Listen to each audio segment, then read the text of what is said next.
Hello po mga ka-team! Pupunta ka ba sa Taiwan as tourist o nagbabala ka palang pumunta? Kung oo, ay huwag kalimutang mag-register sa Taiwan The Lucky Land. Ito ay isang tourism campaign ng Taiwan upang mapalakas ang kanilang turismo, kung saan ay magbibigay sila ng 5,000 NT sa 500,000 foreign visitors from May 1, 2023 to June 30, 2025. And isa po ako sa maswerteng nanalo ng 5,000 NT dito lang September. Pero paano nga ba mag-participate sa promo na ito? Una, mag-register ka sa kanilang link mga 7 days or up to 1 day before your arrival sa Taiwan. May ibibigay sa yung QR code after your registration. I-screenshot mo yon. Then, pagdating mo sa airport, may booth sila doon. I-scan mo sa monitor yung QR code mo.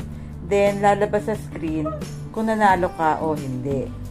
Kung nanalo ka, pupunta ka ngayon sa redemption area katabi lang ng booth to claim your prize. Need mong i-present yung passport mo, return ticket, and boarding pass. After nila ma-verify, ibibigay na sa'yo yung 5,000 NT. Pero hindi po ito cash ha. During registration kasi, pipili ka kung anong price option mo. iPass, EasyPass, or voucher. Ako po, ang pinili ko nung nag-register ako ay EasyPass. Kaya ito yung binigay nila sa akin nung nanalo ako. Nagamit ko siya sa mga stores and restaurants like 7-Eleven, Family Mart, McDo, at marami pang iba. And even sa train and bus, itatap mo lang yung card. Okay na yun.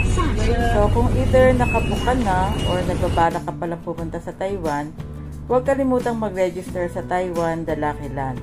Malay mo, manalo ka rin. Try your luck.